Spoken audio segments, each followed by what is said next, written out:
Welcome back to Offworld, the show where we discuss pop culture and space exploration. Today we are talking about Moonraker, the 1979 James Bond film with Roger Moore that's about a space villain who's trying to create a master race in space and eradicate all others on Earth. It's definitely more on the pop culture side than the science side of movies, but it's a lot of fun to talk about the context that it sits within. So let's join the discussion. Today we're talking about Moonraker, the 1979 James Bond film with Roger Moore. Today I'm joined by Bonnie Burton, who is an author, sci-fi advisor, and formerly worked at Lucasfilm, and Emily Calandrelli, who is a correspondent on Bill Nye Saves the World and an aerospace engineer. Thank you both so much for being here. Yeah, definitely. I love this movie. Yeah, well, let's get straight into it. What did you think of Moonraker? So it's incredibly, campy James Bond film, but it's pretty much the only, space-tastic James Bond film that has ever been created. Yeah, if you're a James Bond addict, like if you love James Bond movies, chances are you're probably not gonna like Moonraker because let's be honest, a lot of the Bond movies, especially the older you get, they tend to be campy. Even, and post Sean Connery too, they're super campy. They always will be campy, but then once you get to Daniel Craig, it's like the Chris Nolan Batman of Bonds, right? Yeah. Then it's like serious, and they don't use sexual puns all over the place and whatever. But Moonraker to me is so great because when I watched it as a kid, I thought that's actually how space worked. Granted, I also thought people were always trying to kill everyone on Earth. Granted, I was also like Muppets in space. I thought was also like pigs in space. I also thought that's totally realistic. That makes sense. And Star Wars ruined all like actual how space works as well. So to be honest, I wasn't thinking of it factually when I first saw it. But every time they air all the Bond movies as a marathon, I think usually in January. On TV, they always show it, or if it's on Hulu or Netflix or whatever, I always watch it. And it stands the test of time of being the weirdest, funniest Bond movie ever because of its inaccuracies, because of its villains, because of how they portray being in space or how they portray the space program. So I love the movie. I think it's great. Yeah, for me, I actually... admitting this, I have not watched any Bond films ever. This was sort of my introduction. This was your first Bond film? Yeah. Wow. So I did not know what to expect. Yeah. And my first reaction was it reminded me of that Mystery Science Theater series, and it was just so over the top, and I was laughing. The whole thing was very comical the whole way. And I remember reading that it was one of the biggest budget movies at the time. Which, is very ironic because you're watching them floating in microgravity, and the way that they're pretending that they're floating in microgravity is just by moving very slow. Yes. And it was this is what comedians would do if they were pretending like they were floating in microgravity. Well, it's definitely a film where it's easy to make fun of a lot of stuff, but what were some of the things that actually maybe delighted you or surprised you about how, close that they got or how impressive it was for what they portrayed in 1979? Yeah, there were a few things that they certainly tried. Instead of just having a gravity button that was gravity on, gravity off, gravity on, gravity off, they implied that the whole space station in space was spinning, so they were creating some sort of artificial gravity. They didn't quite get it right because it was spinning, and then it was spinning this way, but everybody was standing upright like this. So it was they understood that that's how you might do it, but they didn't really get the whole mechanics of it all. But there's a lot of little pieces that were certainly there that they made a good effort. Yeah. So one of the things that I thought was really interesting about the film and the portrayals that I saw were things about, the fact that they portray a space billionaire who's kind of going rogue, so to speak. But this is 1979. This is, before Elon Musk. This is before Jeff Bezos. This is before sort of the start of the really prominent space billionaires who are able to do things on their own. What did both of you think about that? I love that idea of an evil Elon Musk. I kind of want that to be a movie now. I feel maybe Moonraker was prophetic in a way, or it was kind of giving us a hint of that billionaires would take over the space program at some point. I don't want to say SpaceX is the equivalent of an evil billionaire corporation, but it's just so funny to me of the idea of a billionaire kind of being the evil space Right. dude. I mean, because so far they've had pretty altruistic intentions, but also the fact that like an evil billionaire would be able to do all of this, like build a city in space by himself, that was the one thing that was like, you'd have to be like a trillionaire to be able to do that. Because even like Jeff Bezos and Elon Musk and Bigelow, like all of these billionaires are only so successful because they need NASA and they need like government. And they do like sort of portray that in the film in the sense that the whole plot is that he doesn't deliver a space shuttle to the government that he's supposed to. Yeah. And he's like, oh, sorry guys, I need it for, evil plans and everything. Yeah. So yeah, I guess the outlandish is that he built a city in space without anyone noticing, and they were just like, oh, he's got some radar blocking technology, but Good creative license. Yes, there. exactly. But they do tie it into the fact that he's a vendor to the government and everything like that. Yeah, I feel like that would be something in the contract that they forgot to put in. Like, you cannot use for evil purposes. Don't go rogue. You have to deliver at a certain time. You can't just build a city on your own and use it for your own. Yeah, I don't know. I feel, unfortunately, in a way, we don't have any totally crazy billionaires to do this. Most of our billionaires that are doing stuff are very, I don't want to say altruistic, but at least they've got their eye on the prize, and they're kind of in some ways boring. They're not super crazy. Richard Branson is adventurous. Yeah, but he's not like Ted Turner. Yeah. It's not like he decided to colorize space. You know what I mean? Like, I feel like we're not quite there yet at the super off the tilt. I shouldn't say crazy in case the YouTube comments are going to go a little weird, but I'm just saying that we don't have anyone that's so bizarrely just off. I don't know. I mean, Bigelow believes in aliens. Like, he thinks he's like... And got money from the government for it. Yes, like a UFO truther. Yeah. Like, well, so we don't know what the government has projects. Now you're really sending the YouTube comments. We're going into conspiracy theories. Okay. Back to the film. Fake space news. Yeah. But so the thing that's really struck me about this film is really its place in 1979, both contextually on the real space exploration side and also where it lies with film. So what was it? So Star Wars 77, Close Encounters of the Third Kind, also 77, I think. Alien, I think, was around that time as well. Yeah, and so there are very explicit references in Moonraker about Star Wars, Close Encounters. They don't even try and hide them. I think there's even like a 2001 reference because there's like a corridor scene with the astronaut suit and everything. I love that because I feel like that was by committee. Because sometimes when you go on IMDb and you look at the credits of a movie, the more there's the longer the list of screenwriters, things got argued about and they got notes probably from Paramount or whoever the movie company was, and the director has notes, the actors have notes, the crew, the lighting guy maybe have had notes. So and they explicitly asked for permission for the Close Encounters little. Really? Yeah, I got permission for it. So what was the reference? So it's that little, when they do the keypad entry, there's a scene where he goes into the evil lab where they're making the thing that's going to kill everyone. And that little dun, dun, dun, dun, it's the Close Encounters. That's the little thing. Tune from, yes. Okay. Yeah, so it's all very explicit. But so also getting into the space side of things. So it's 1979, the Space Shuttle Enterprise, the test Space Shuttle Enterprise has already been built, in 76 or something. Right, yeah. But the Space Shuttle is up and coming. It ends up launching in 81. I think they were expecting it earlier.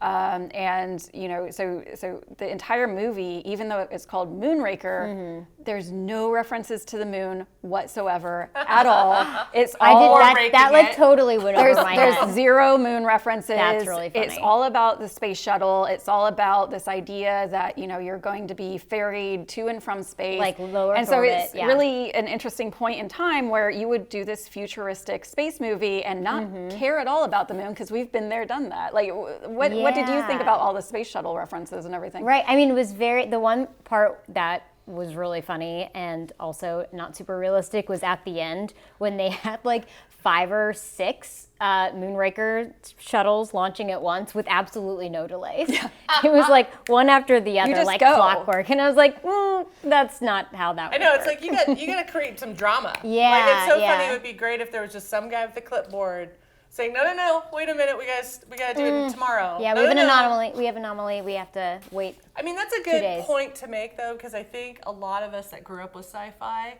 we have this expectation of immediacy. We have this expectation of when we see a rocket go off or we see, any kind of footage from space, we just have this like moment where we want certain things to happen that aren't going to happen. Curiosity rover doesn't talk. That bugged me. It makes buzzing noises. I know. I mean, granted, it does have its own Twitter. I'll give it that. And maybe that's where the personality comes from. But being someone who grew up with like R2D2 and K9 and all these like companion robots, and even like Marvin and like all these robots from Hitchhiker's Guide to the Galaxy and whatever, you want them to be almost kind of humanistic, and you want them to at least complain. You want them to crack jokes, and that's another thing. And so when I watch movies like Moonraker, and you're exactly right, like there's no delays, there's no bureaucracy, there's no like boring moments of space, which is a lot of what real space travel is. It's a lot of it's checklists, a lot of it's just day-to-day chores, a lot of it's just, actual science that doesn't need to have a big music score behind it to be exciting, but it's ruined. It's kind of like how Law and Order has ruined jury duty for all of us. Well, yeah, I mean, they even go above and be exciting. I know. Where's the speech? They go above and beyond because not only are they all taking space shuttles to the secret space lair, but they also then engage in a space war. Yeah, clearly because of Star Wars. So a bunch of astronauts come out from the evil billionaire side, and a bunch of astronauts come out from like the military side. They go up into space really quick, and then they all go out on their jetpacks with not their tethered. Laser guns. I'm like, why did NASA create these laser accommodating spacesuits? I mean, when why did you not? think you would need these? Like, you thought there might be an evil billionaire that was going to bring you to war in space someday? I was like, that was very well prepared of NASA. I feel like there's a contingency. There's got to be some sort of like NASA like a subgroup of NASA that like learned all the what ifs from all the space movies since like the 60s and 50s. Because it's funny if you look at really, really old space movies, because in the 1950s and 60s, that was still like, that was on everybody's tip of their tongue talking about the space program.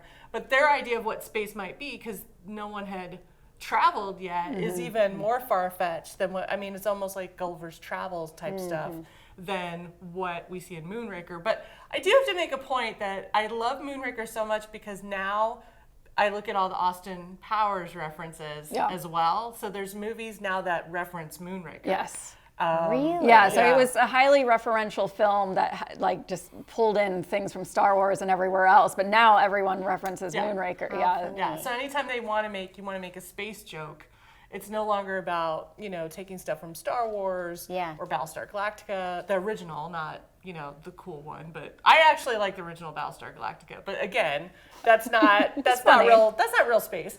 But it takes stuff from that. But when I see other movies take references from Moonraker, I'm like, I get a little happy that someone watched it. Yeah. Because honestly, people that love Bond movies really don't like Moonraker. And feel free to argue in comments, but I'm pretty sure that's still the truth, because every time I say it's one of my favorite Bond movies, I get shunned from my Bond fans, my Bond friends. So it's sad. I mean, I always wonder if they had recast it with different Bond actors, if it would be totally different, but I don't think so. Yeah. Well, I mean, again, going back to the commercial space side of it, because I do think that's one of the things where it was unusual for the time. You have Star Wars, you have all these, alien movies that are far-fetched, but then you've got this commercial side. Was there anything else about sort of the portrayal of space that caught your eye, or? Yeah, I mean, well, the one thing that I wanted to say is the fact that this billionaire was going to repopulate the Earth. I mean, he's like somebody who makes a ton of money, clearly. He's somebody who apparently knows a lot about space exploration and the technology required for it. But he tried to also portray somebody who's a geneticist and knew how to pick the best people. I think like from the people in the room, it looked like there were maybe 100 to 200 people on that ship, and that was his plan for repopulating the entire planet. Yeah, and it was totally genocide. So he's like, I'm going to create a master race. And yeah, I watched the film, and it's like it's all white people, and then there's like one black couple, and that's it. And it's like and so there's definitely like a lot of racism and sexism going on, like with probably most movies at that time and even today. But that was the one part that I was like, you need at least 10,000 people to like repopulate a planet without having inbreeding. Got it. So if you want a master race, more people. The billionaire was like, he needed some teamwork, I think, because he was trying to be like the technologist and then like the CEO, and he didn't really have like all of the pieces required to just like wipe out the human race and restart it. So he didn't have a good plan in place. Well, usually when they're like that, they want to do everything themselves. Exactly. They're not into delegating. Yeah. No. Which was like his ultimate demise. Yeah, really. it really is. Yeah. Well, that, and I mean, I would say also the fashion, like the space fashion, like the mini skirts and it was like Black. Did you watch Black Mirror? Like I haven't. USS. It was the most recent the season, space one. and not to do any spoilers, but it's a very referential of Star Trek. Yeah, the original Star Trek. The outfits look like what the women are wearing on this. Oh, it was like so it had to have been some type of reference. Well, at that same time too, I think wasn't UFO, Space 1999, those type of movies. They were still very. I mean, even Thunderbirds, which is puppet animatronics. They all had, if there was any women in it, they had short skirts. And I think it was just, whatever the style is of when that movie is made, they just think that's the future as well. Yeah. They had like the mustard colored space flight suits. Yeah, like if you watch UFO, which was an old space show from the 60s, it's like they had all their furniture is super modular and like really uncomfortable, but it looks cool. And it's like all these like, kind of the circular pod chairs. And it's funny when you look back on stuff like this, because now, I mean, granted though, the spacesuits now look pretty awesome and they're starting to be referential to old space movies. And so I love that, but there's no mini skirts. Yep. There's no mini skirts in space. No mini skirts. So my final question, right? My final question that I want to hear from both of you on is: so if they were to remake a James Bond film today, and it was another space James Bond film, think about this. What would you want to see? Bonnie, do you want to go first? Yeah, I mean, I have this theory that Elon Musk is just putting on a front of being normal, and he's secretly insane and evil. Okay. And that he's got some secret side plans that we don't know about. Yeah. And he's like, I like to think of it that way because it makes it more interesting when I see him do press conferences. but what would his plot be what would the modern update be? Yeah, I almost think it would be, and I feel bad because honestly, every sci-fi show's in my brain, so I'm probably going to be a little bit stealing from derivative. Here and there. Yeah, it's hard not Very to be. derivative, but I feel like because this planet, and I just watched the episode of Newsroom on Amazon Prime where they have the guy from the EPA saying the planet. It's too late. We're all going to die, so don't bother. So I feel like that's kind of how we are right now, where we're like, we've so ruined this planet. Like, there's no backtracking. Right. We've ruined this planet. Humans will not last very much longer on this planet. So I want Elon to be kind of in a Battlestar Galactica mode of searching for a new planet for us to be on. But I want it to be kind of like where, I don't want to say it's like a reality show, but I do, where it's a televised reality show where you have to compete to be someone that's going to be on the spaceship to go to another planet. Like the Mars One. And maybe James Bond sneaks in and is like, oh yeah, I'm totally getting sent to space. Exactly. Yeah, okay, so it'll be kind of like trying to stop that, but it's more of a reality. I mean, if we're going to do a movie now, there's got to be a reality TV element. There's got to be an evil genius. There's got to be a hero that figures out how to sneak onto the ship. There's got to be people on the ship that want to have a master race and be evil. Right. But then you've got a community of do-gooders, but do-gooders never know how to fight evil because they don't play dirty. So I feel like it's a mix of that. And then also there's got to be some like evil robot. You have to have some evil robot issues going on. Yeah. Yeah. So I've basically taken every sci-fi plot. I love it. Yeah, it just sounds mash it up. Very complicated. Call me and I'm Hollywood. in. Okay, Emily, what would your modern James Bond So space I wanted movie to be involved with like asteroid mining, because the thing with asteroid mining that I always find interesting is like To do asteroid mining, you need to learn how to rendezvous with an asteroid, which is very, very difficult.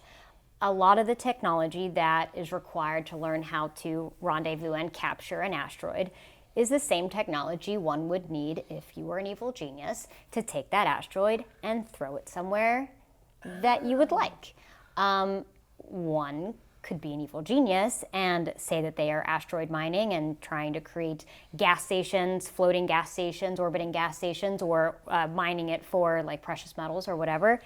But instead, using that asteroid to destroy the planet and kill us like the dinosaurs died or something like that. So very similar, I think, probably to Moonraker, like this plot to kill everybody on Earth.